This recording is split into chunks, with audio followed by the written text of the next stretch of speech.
Là, on va fermer. Ah et oui, là, on va donner un accès avec des marches vers l'extérieur pour rentrer dans l'appartement. Ce qui fait que ça, la porte-fenêtre, on va pouvoir la fermer et créer du coup la salle d'eau ici. Il y a 6 appartements, donc l'idée c'est de diviser les terrains en 6, à gauche et à droite. Tout élagué, et ensuite, une fois que tout est séparé, on va monter une cloison, du coup, pour créer une salle d'eau. Et devant cette salle d'eau, on aura du coup la cuisine. Et on aura tout ça. Ah oui, d'accord, ok. Bonjour à tous, bienvenue dans cette nouvelle vidéo. Où sommes-nous aujourd'hui? À Louvroil, à côté de Maubeuge. À côté de Maubeuge. On est dans le nord, il fait beau, il fait chaud, on a le soleil. Il fait bon, j'évite de... Il fait très bon. Le soleil est là, juste ici. Et donc on va vous présenter un nouveau projet, donc avec Mickaël et Christophe, qui a été donc vendu à un Euroclient, qui est juste derrière. Donc cet immeuble, expliquez-nous, dites-nous de quoi il s'agit, combien il y a d'appartements. Un immeuble de 6 logements, du coup sur lequel il y a eu full travaux, mis à part un. D'accord. 5 appartements rénovés. 5 appartements rénovés, sur lesquels on est parti sur un budget de 60 000 euros de travaux. 60 000 euros de travaux. Donc là, ce qu'on va voir, c'est un chantier qui est en cours de travaux, donc ce n'est pas terminé, on est en plein dedans justement, donc on va voir tout ça. On va s'immerger dans la réalité. Voilà, c'est ce qu'on voulait montrer aussi. C'est là, on est vraiment au milieu à peu près en termes de travaux par rapport à quand ça a commencé. On a démarré ici, c'était en juillet. On a démarré en juillet ici. On a démarré en juillet sur les travaux. D'accord. Et là, théoriquement, il devrait rester encore 3-4 semaines. 3-4 semaines de travaux pour tout finir. D'accord. Et on sera bon. Et c'est un secteur ici qu'on aime beaucoup parce que Maubeuge, la gare, elle est à 300 mètres. Maubeuge, c'est 30 000 habitants. Et en fait, il y a plusieurs villes qui sont collées. Donc en fait, là, par exemple, on est dans une ville juste à côté, à Louvroil. Mais en fait, je peux y aller à pied à Maubeuge. Et en fait, il y a plusieurs villes qui sont collées. Au total, il y a 60 000 habitants. Il y a une grosse zone commerciale, il y a des bassins d'emploi. C'est assez dynamique. Donc on aime bien ce secteur. On a personnellement investi, on connaît très bien. D'accord. Voilà. Le type de population visée, c'est donc des jeunes actifs là? C'est pour des petits appartements? Jeunes actifs ou familles. Franchement, on peut trouver des salariés assez facilement, des salariés de la zone commerciale, des salariés type serveur, ou même des gens qui sont à l'université d'informatique. Franchement, il y a vraiment un peu tous les profils. Et on varie en plus les tailles des logements. Donc là, on divise le risque. Et en plus, on divise sur les populations différentes. Ça, j'aime beaucoup cette configuration. C'est vrai que plutôt chez un immeuble full studio, c'est vrai que voilà, ça permet de diversifier. Voilà. Et cet immeuble, il dispose d'une particularité, c'est qu'on va y faire des jardins. Donc en fait, au-delà des appartements, on ajoute une prestation supplémentaire qui sont les jardins pour les locataires. Et c'est toujours plus sexy de mettre sur une annonce T2 avec jardin que T2. Voilà, c'est une manière aussi de se différencier pour mettre en location. Complètement. C'est rare, hein. Franchement, des appartements avec jardin, c'est très rare. Donc dès qu'on a une petite famille avec un enfant, envoyer un petit bout de jardin, ça fait la différence. C'est ça. Totalement. Ça fait la différence. Totalement. Sur la location, ça justifie dans le loyer. Voilà, on fait totalement la différence. Est-ce qu'on donne le prix d'acquisition? Oui. On est à 214 000 euros. 214 000 euros, voilà. 60 000 euros de travaux. On est sur un budget global à 305 000 à peu près. La rentabilité, c'est à peu près 34 000 par an. Donc on est un peu plus de 10%. Mais c'est parce qu'on a été chercher pas mal de travaux aussi dans les logements. Voilà. D'accord. Donc, et puis beau différentiel, hein, donc cash flow généré prévisionnel qui est vraiment pas mal. C'est ça. Pour le prix d'un studio parisien. C'est ça. Le studio parisien. Ça, hein. On a en cash flow l'équivalent du revenu locatif d'un studio parisien. Exactement. C'est incroyable. C'est à peu près 1 000 euros par mois un peu plus de 1 000 euros par mois de cash flow. En fait, sur votre secteur, donc vous, je rappelle, Mickaël qui travaille avec Christophe pour le développement de l'activité projet locatif sur les Hauts-de-France. Vous êtes proche de la région parisienne, vous êtes à 2 heures à peu près, c'est ça, de Paris? 2h, 2h30. Pour avoir des rentabilités qui sont quasiment 2 fois supérieures, voire facilement 2 fois supérieures à ce qu'on peut trouver sur Paris et l'Île-de-France, avec des immeubles et une gestion du risque. Et c'est une zone qu'on aime bien parce qu'il y a un manque de logements de qualité. Donc nous, comme on arrive toujours à faire des travaux, forcément, en fait, on arrive, les logements, ils se louent tout de suite. Franchement, ils se louent un claquement de doigts. Proposé. Ok. Allez, c'est parti, on va voir ça. C'est parti.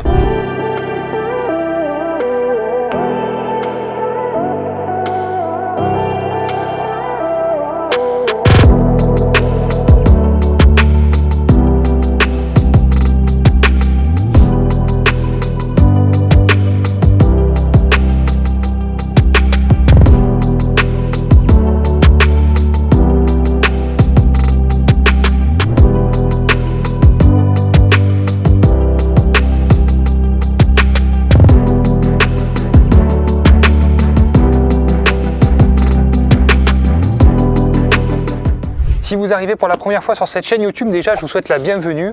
Vous trouverez ici beaucoup de conseils pour investir en immobilier. Je suis moi-même investisseur, j'investis depuis plus d'une douzaine d'années, principalement dans des immeubles de rapport. Donc ici, on parle de tout ce qui concerne les investisseurs. Je vous donne mes conseils, également mes erreurs. Je co-dirige aussi la société Projet Locatif. Vous avez un lien qui est juste en dessous, en description. On a accompagné un peu plus de 800 clients. Je ne sais pas à quel moment vous allez voir cette vidéo. On propose des projets clés en main rentables sur toute la France. On a actuellement 120 conseillers multi-investisseurs qui peuvent vous aider à passer à l'action, vous rassurer, répondre à vos questions, vos inquiétudes. Quand on débute, on a souvent des peurs. Ils sont là, ils sont expérimentés, ils sont sur le terrain. Ils sont là pour vous aider ou proposer des projets adaptés à votre situation. Je vous laisse regarder, vous avez le lien juste en dessous.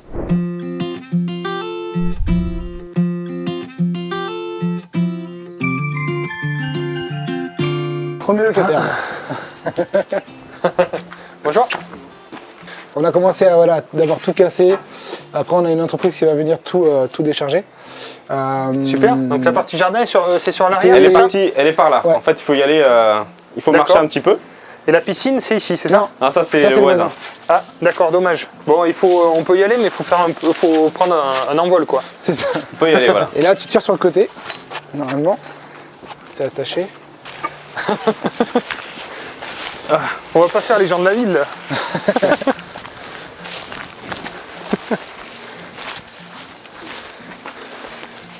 On se retrouve en forêt amazonienne. Et les jardins vont être comme ça. Tac, tac. Ah, il y a un peu de bois. Ah oui, c'est vrai, oui. Ouais. Même là, il y en aura. Qui avait les chaussettes qui étaient là. Ah bon? Ouais. Ça fait partie aussi. Ouais. C'est immense. Donc, à la base, ça a été squatté, la petite cabane. Et il avait fait carrément un tuyau pour un récupérateur d'eau directement ici, et on avait une piscine. On avait une piscine, énorme. Énorme. Énorme. Du coup ici, on est dans les jardins des futurs locataires. Aujourd'hui, on est en retrait par rapport à l'immeuble. Ça permet vraiment de se retirer et de pouvoir vraiment, comme on dit, prendre un bol d'air pur. Ici, on va tout élaguer.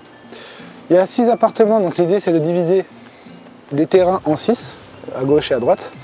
De tout élaguer, et ensuite, une fois que tout est séparé, sera à charge des locataires justement l'entretien de leur jardin. Ouais, donc c'est un cash flow qui n'était pas prévu, du coup on va être à 20-25 € par jardin qui s'ajoute au cash flow, et le client ne peut être que ravi de cette bonne nouvelle, parce qu'au final ce ne sera plus une forêt, hein, ce sera vraiment des terrains pour les locataires. Donc on apporte le confort pour les locataires et un cash flow supplémentaire pour le propriétaire. Donc là vous allez diviser peut-être cette partie-là en 4 et cette partie-là en 2. C'est ça. Voilà. Ils auront des terrains à peu près de... Ça fait quand même des belles surfaces. Hein, ouais, 40-50 mètres carrés.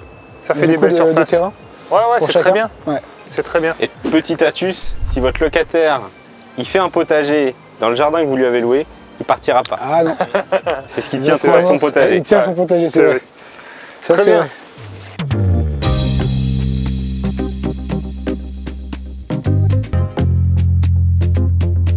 Donc là, on est de l'autre côté sur la partie arrière de l'immeuble. Donc on va aller voir cet appartement là. Bon, donc il y a les gars qui travaillent et qui restent un petit peu là de temps en temps, qui font les travaux.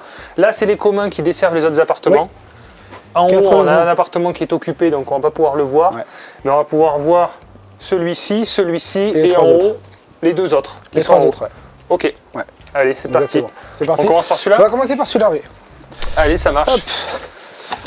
Celui-ci est assez particulier d'ailleurs. D'accord. Par son agencement. Ouais. Ok. Ici, ce qui est prévu sur cet appartement, c'est qu'en gros, on a créé une salle de bain à l'entrée, comme on peut voir. C'est la porte-fenêtre et c'est l'entrée de l'appartement. Et l'entrée principale va être où se situe Robin. D'accord. Ici. Là, on va fermer. Ah oui, et là, on va donner un accès avec des marches vers l'extérieur pour rentrer dans l'appartement. Ce qui fait que ça, la porte-fenêtre, on va pouvoir la fermer et créer du coup la salle d'eau ici. Bon, ça va, je commençais à m'inquiéter quand on tape une salle de bain. Mais bon, on aime l'originalité, hein, mais bon, ça a des limites. Mais c'était dur à penser. Ça a des limites. C'était dur à penser, je t'assure. Et du coup, ça permet, à partir du moment où on a ce linteau, ça permet d'ouvrir le bas. Là, c'est une grande fenêtre, mais on peut faire des ouvertures comme ça. C'est surtout cette poutre qui soutient en fait. Exactement. Donc l'idée ici, on a tout, voilà, donc on peut voir les travaux sont en cours. On a le séjour qui est juste derrière. D'accord. Du coup, ça fait une belle, ça fait des belles pièces. Tout a été isolé cette partie-là. Donc on a le séjour. Ici, on rentre dans la future cuisine. D'accord. C'est bien, c'est en cours, c'est pas mal. On voit qu'il y a le placo qui est posé, les fils électriques. C'est ça. C'était initialement le chantier en cours. Voilà. C'était une salle de bain. On a décidé de faire la cuisine. Et ici, on avait deux chambres qui. Comment on appelle quand elles sont traversantes? Ouais, une chambre. Le WC, le couloir était ici en fait. Le WC était ici. On a reconnu les traces du WC. Ok. Et donc du coup, voilà, on a deux chambres traversantes. On a décidé de créer un couloir. Du coup, pour éviter ce côté-là, donc on a restreint près de la chambre. Très bien. Mais voilà, on a deux chambres indépendantes. Très bien joué. Deux chambres indépendantes, comme ça. Bien joué. Ouais, c'est important. Ouais. Alors une chambre traversante, bon. Bah c'est ça. Quand on n'a pas le choix, d'accord, mais c'est vrai que on peut en faire un bureau, mais c'est plus compliqué. Et la chambre qui était traversante, on reste quand même sur du 9 mètres carrés, donc on reste dans les règles. Ça va, c'est bien. Qu'il faut. Ouais, tout à fait. Très bien. D'accord. Donc là, bon, il manque pas grand-chose, hein. Il manque les plaintes, un coup de peinture. C'est ça. Le sol. Ouais. Le sol aussi qui va être changé. C'est ça. Donc il y a tout. Là, il reste quand même, d'où les 3 semaines de travail quand même. Ouais. Et là, c'est encore pas mal de. Vous mettez carrelage dessus ou PVC à clipser Carrelage. C'est parti sur du carrelage. Ouais. Un petit réagréage et carrelage par-dessus. Ouais, ça fera tout neuf quoi après. Carrelage directement, oui. D'accord. Donc là, voilà. Grosse finition à faire. Là, ici, donc deuxième appartement. C'est un T2. Les travaux n'ont pas démarré. On se sert de cet appartement comme stockage de matériel et autres. Et c'est un T2 qu'on va transformer en T3. Ah d'accord, intéressant, ok. Donc il a deux entrées, une entrée ici, mais il peut aussi rentrer directement par la rue. C'est l'avantage de cet appartement, il est traversant en fait. Ah oui d'accord. De par les fenêtres et les portes. Exactement. D'accord. Là pour vous donner la projection, où se situe Guillaume, il y aura la salle de bain. On va monter une cloison, du coup pour créer une salle d'eau. Et devant cette salle d'eau, on aura du coup la cuisine. Et on aura tout ça. Ah oui d'accord, ok. Je vois, une cloison ici et la cuisine collée, le plan de travail collé à la cloison de la salle d'eau. Et tu vas savoir pourquoi on veut faire ça. Donc là, vous voyez plein de matos. Après tout, c'est en cours, hein. C'est un chantier en cours. L'entrée est ici, l'entrée côté rue, elle est ici. Juste là. Ah oui, d'accord. Du coup. Ok.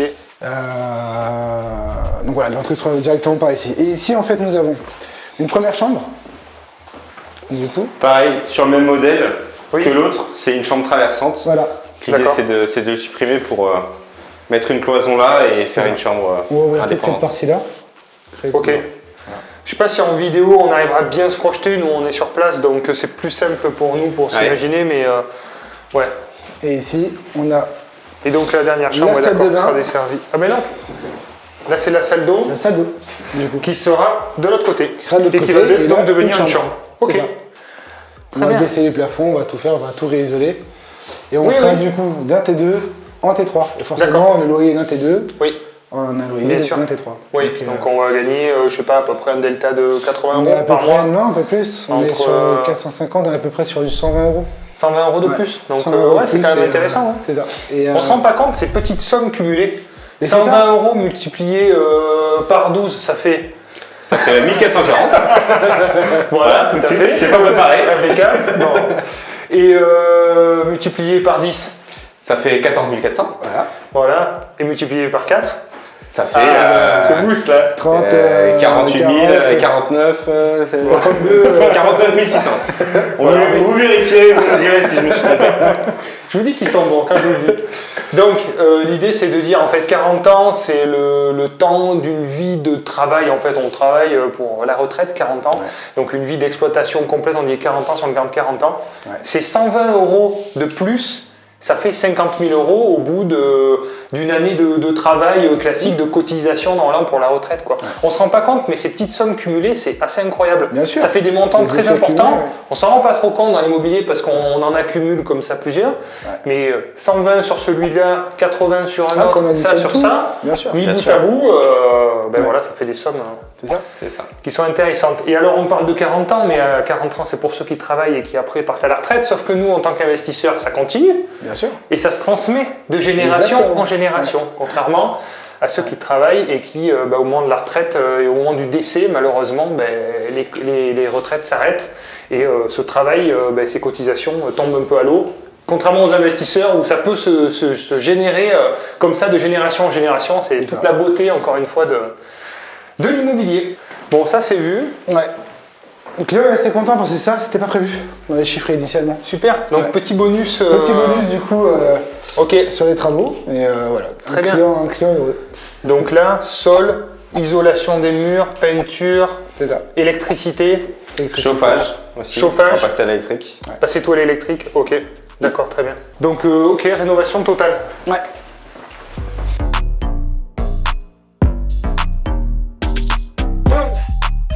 Donc là, à peu près, si on doit calculer au niveau du tarif en termes de rénovation, on est sur de la rénovation secondes œuvres, gros secondes œuvres. Mais secondes œuvres, dans quel tarif on se situe avec vos artisans? On est à peu près sur le 500 € du mètre carré. Ouais, ok, d'accord. Sur la rénovation sur ce type d'immeuble. Ce qui est très correct parce qu'il y a des petites surfaces, donc à chaque fois il y a des cuisines à ajouter, des salles d'eau à créer, c'est ça qui coûte cher aussi. C'est ça. Donc c'est vraiment intéressant. Pour ceux qui ne le savent pas, on a une société spécialisée en travaux qui s'appelle Travaux Locatifs. Vous avez un lien en description si vous avez besoin d'aide pour trouver justement des artisans qui comprennent les intérêts des investisseurs.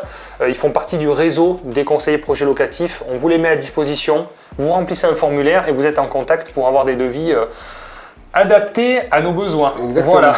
C'est rare de trouver des bons partenaires, c'est assez compliqué. Moi je sais que j'ai galéré, on en passe un paquet avant d'en trouver des bons, parce que la plupart font de la résidence principale et chiffrent, ils font des matériaux de qualité, etc., des très belles finitions et tout. Alors je dis pas qu'on ne cherche pas de l'ultra finition, mais si vous investissez, faites attention à ça, ce n'est pas chez vous, vous n'habitez pas dans les logements, les finitions, il faut que ce soit propre, il faut que ce soit bien fait, d'accord, mais si le réchampi n'est pas nickel, si la plainte, il y a un peu de colle qui dépasse, ce n'est pas grave, le loyer tombera quand même. Exactement. Je le dis parce que vous allez mal le vivre si vous investissez et que vous faites comme si c'était pour chez vous, à regarder les petits détails. Dès qu'il y a un locataire qui va vous mettre un coup dans un mur ou quoi, vous allez mal le vivre. Ce n'est pas chez vous, ça reste un investissement, ça reste de la pierre, des cailloux, moi j'imagine ça comme un tas de billets. Il n'y a pas d'affect avec un tas de billets. Un immeuble, c'est un tas de billets. Il faut que ça rapporte, une question de rentabilité. Ouais. Bien sûr qu'on veut bien faire les choses, qu'on veut bien loger les gens et qu'on veut qu'ils se sentent bien parce que c'est un juste retour de choses, c'est ça qui fonctionne. Mais ne tombez pas dans l'excès parce que vous allez mal le vivre. Nous on le voit, on a certains clients qui le vivent mal et voilà, faut pas que ça vous arrive parce que c'est dommage, ça gâche l'essentiel de la chose, quoi. Voilà. Ouais, c'est clair. Par rapport à l'expérience. Exactement. Ok, très donc bien. Ça c'est parfait.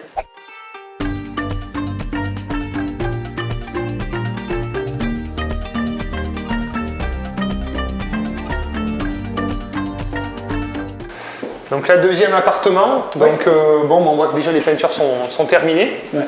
Ça y est, ça a bien avancé. Bon, il manque le sol. Il manque le sol, il y a des petits détails que je remarque. Oui. Par exemple sur la cloison, du coup à la base il devait aligner ici, il faut savoir que c'était une salle de bain, c'est une salle d'eau. Ça l'est toujours, mais c'était un placard à balai.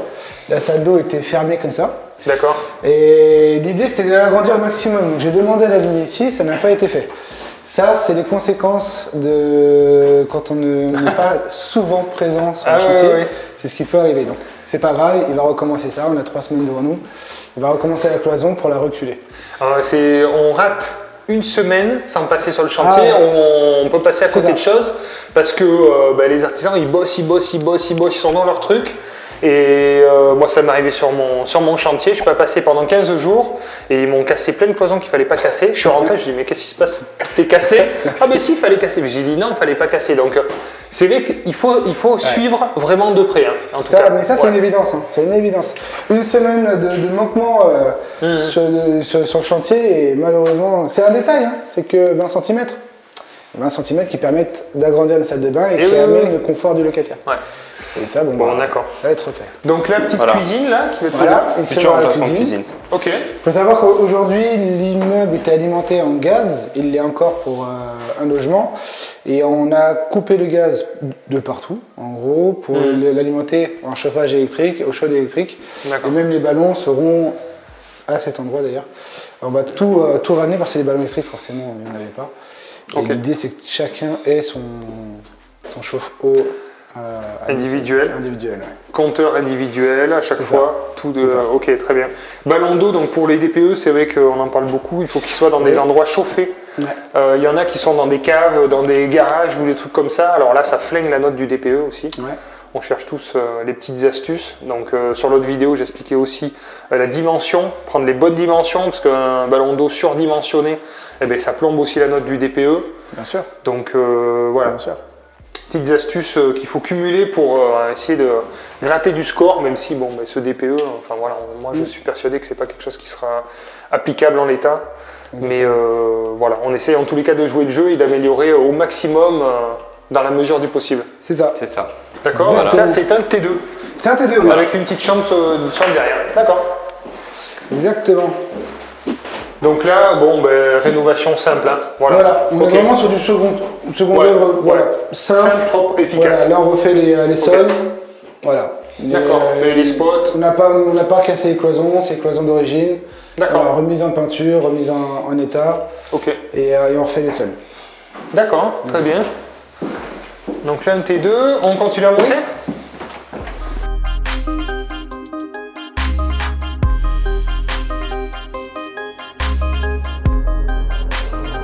Ah, c'est bien, on est sous comble, mais finalement il y a une belle hauteur sous plafond. Oui, tout à fait. C'est très bien, d'accord. Tout à fait, donc il y a un grand studio pour le coup, sous comble. Mais en effet, on a de beaux volumes. Deux studios, donc un en face et un ici. Exactement. Voilà, un de chaque côté. D'accord. Exactement. Alors là, comment ça... Ils ont déjà refait les peintures, tout a été fait. Ouais. J'ai demandé un faux plafond, ils l'ont fait, avec des spots impeccables. Parfait. Et ils mettent du coup les planchers et les plinthes, sous-couche, plancher, un parquet plainte. Donc là, petite salle d'eau, d'accord, avec WC. Voilà. Et après, grande pièce ouverte. C'est ça, avec la cuisine, il sera ici. D'accord. Bon, mais c'est bien, ça fait une bonne base. De manière après, un locataire qui veut personnaliser, tout est propre, tout est blanc. Un coup de peinture d'une couleur un peu sympa, de suite, ça donne un petit côté déco, quoi. C'est ça, exactement. Donc là, ces notes, ça peut plaire à tout le monde, quoi, finalement. Ouais. D'accord. Là, vous les planchez, vous avez touché ou pas? Non, c'était comme ça? C'était déjà dans cet état-là? Il y avait un parquet. D'accord. Donc ça, on n'a pas touché.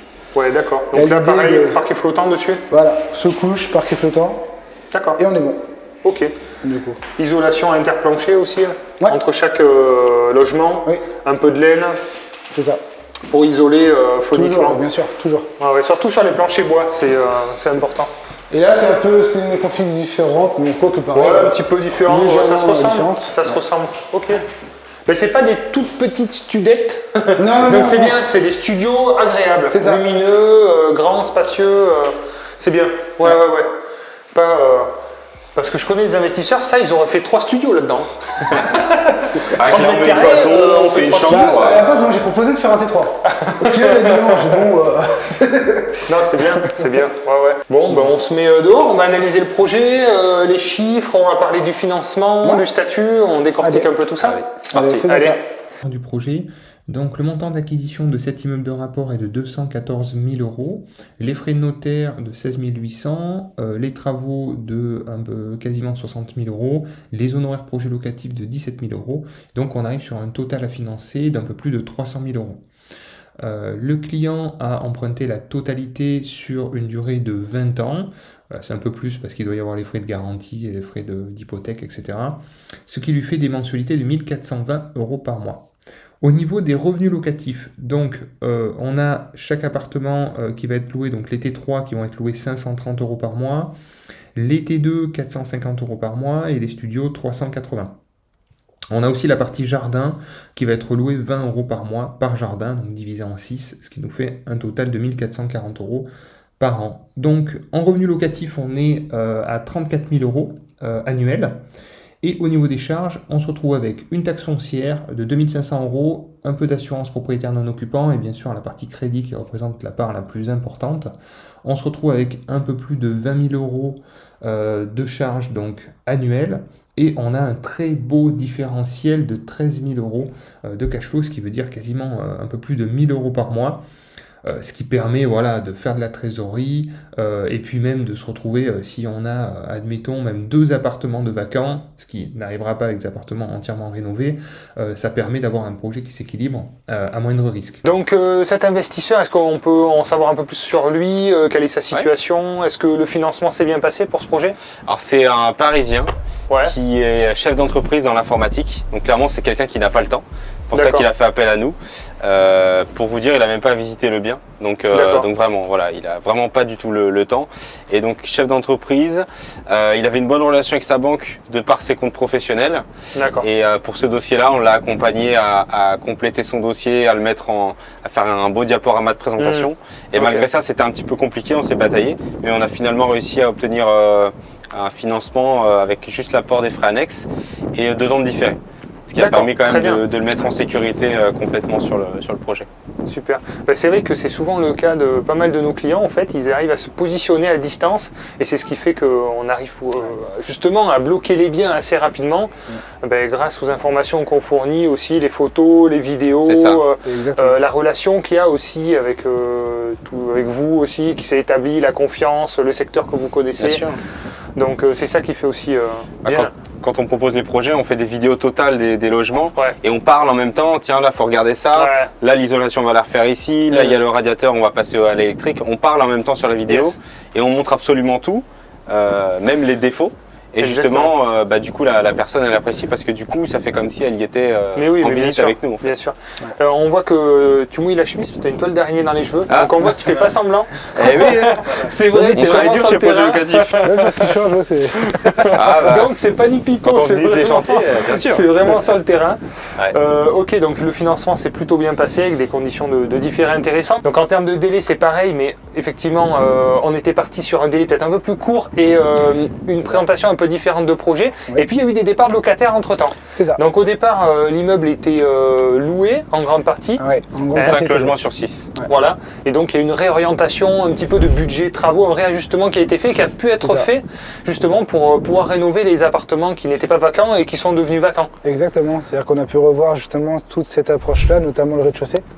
Qui est juste derrière nous, qui était habité jusqu'à il y a encore quelques semaines. D'accord. Et de ce fait, on a vu avec le client et grâce à son départ du locataire, c'est un T2 qu'on va transformer en T3. Et oui, bien sûr. Un bonus de 120 € d'excédent de trésorerie. Donc le client, ça lui parle tout de suite. Il a souhaité mettre un peu plus de fonds pour restaurer cet appartement. Pour la transformation en T3. Et forcément, il a fait un ratio du coup, l'effort de trésorerie versus les loyers bonus de 120 €. Bien sûr. Il a dit non, on y va, tu transformes ça, on attaque ça. C'est que du bonheur. Elle m'a dit, il n'y a aucun problème, on fonce. Ça fait un ratio de pratiquement 10%. C'est ça, oui, c'est ce qu'il a fait. L'argent injecté, on peut dire, je sais pas, 15 000 € à injecter en termes de travaux pour un rendement de 120 € par mois. Bon, si vous connaissez un rendement sécure à la banque qui produit ce type de revenus et qui en plus de ça est indexé sur l'inflation puisque les loyers sont indexés, plafonnés à 3,5%, je vous l'accorde, mais 3,5% par an sur des loyers à 500 €, ça commence à faire des belles sommes quand même. Bien sûr. Dites-le moi dans les commentaires, ça m'intéresse en fait. Mais bon, voilà. Donc effectivement, bon rapport, bonne réflexion et surtout, effectivement, pour ces prochains projets, ça fait un projet qui générera plus de cash flow, une meilleure rentabilité pour éventuellement, après, quand on souhaite continuer et poursuivre son parcours d'investisseur, avoir un meilleur différentiel bancaire sur l'étude de ce projet. Exactement. Au niveau du statut, quel statut a été adapté à ce projet du coup? Il a fait une SCI à l'IS en fait. D'accord. Il n'y avait pas suffisamment de travaux pour être en nom propre. Donc la SCI à l'IS, c'était parfait pour lui. Il s'est associé avec une de ses sociétés. Donc au final, il l'a fait tout seul. D'accord, C'était parfait. C'est qu'on en parle peu, mais on peut s'associer effectivement avec une société, avec une personne morale. SCI, il faut obligatoirement être 2 personnes. Ouais. Alors, on connaît très bien 2 personnes physiques qui s'associent, avec des pourcentages, des répartitions qui peuvent être différents. Mais on ne pense pas assez et souvent au fait qu'on peut finalement être une personne physique et une personne morale. Ouais. La même personne physique, hein, mais qui a 2 entités, une morale et une physique, qui créent finalement la SCI. Donc ça, c'est tout à fait faisable. Ça répond à des problématiques de personnes qui souhaitent investir seules dans le cadre d'une société, en tout cas avec une fiscalité adaptée à l'impôt société, quoi. C'est ça. S'ils ont de la trésorerie sur les comptes d'une entreprise qui n'est pas forcément utilisée, 20 à 30 000 euros, bah, ça peut servir en fait d'apport pour acheter un projet immobilier, générer des revenus. Et là, effectivement, bah, si on met 30 000 euros d'apport sur un projet comme ça, ça génère avec le cash flow un cash flow de plus ou moins 1 500, 2 000 euros. Donc la trésorerie, on la récupère très vite. Ouais. Et donc entre sociétés, on peut se la rebasculer, etc. Et c'était le but de cet investisseur. D'accord. Donc bonne optimisation. Voilà. Bonne Optimisation de sa trésorerie en fait. Il n'a pas sorti d'argent personnel. C'est l'avantage. Très bien. Bon, ben parfait. Merci pour cette présentation. Est-ce que vous voulez ajouter le petit mot de la fin? Eh ben, dans tout investissement, si vous pouvez transformer des T2 en T3 ou des studios en T2, c'est un avantage. Et plus vous ajouterez de prestations type des jardins, ça peut être des box, des garages, des parkings. C'est ce qui fait que votre location se louera beaucoup mieux. Et c'est ce qu'on a essayé de faire pour ce client du coup. Et voilà, j'ai aucun doute sur la location de ces futurs appartements. C'est en plus quelque chose qui est faisable sans déclaration préalable. Exactement, c'est de la rénovation intérieure. On rajoute une pièce. Ouais, c'est ça. Ça reste de la rénovation intérieure, aucune déclaration. Et même la création de jardin aussi, c'est juste des clôtures avec des portillons. Ouais. Et ça ajoute beaucoup de valeur pour les locataires. Ouais. Ok. Bien, voilà, comme on disait, à midi, à table, il y a le projet et il y a l'optimisation qu'on en fait. Oui. Là, on parle de rajouter une pièce, mais il y a beaucoup d'autres choses qui peuvent être faites en termes d'exploitation, en termes de travaux, de services, d'annexes. Et c'est tout ça qui fait qu'effectivement, on rentabilise mieux les projets. Donc, il faut essayer d'appuyer sur les bons boutons. Quand on appuie sur tous les bons boutons, voilà, on a de bons scores. C'est ça. Voilà, c'est ça. Exactement. Voilà, merci du conseil. Merci pour cette présentation de vidéo. Si vous avez aimé, vous savez, ça nous encourage. Allez-y, appuyez sur le petit bouton juste en dessous, là, ici. Pouce bleu. On vous regarde. Allez-y, on attend. Merci beaucoup. Si vous avez des questions, n'hésitez pas à nous les poser en commentaire ou à nous encourager à mettre votre meilleur commentaire. Merci d'avoir regardé la vidéo. On se retrouve très vite pour du nouveau contenu, une nouvelle présentation d'immeubles. On fait le tour de France. C'est parti. Ciao. Ciao. À bientôt.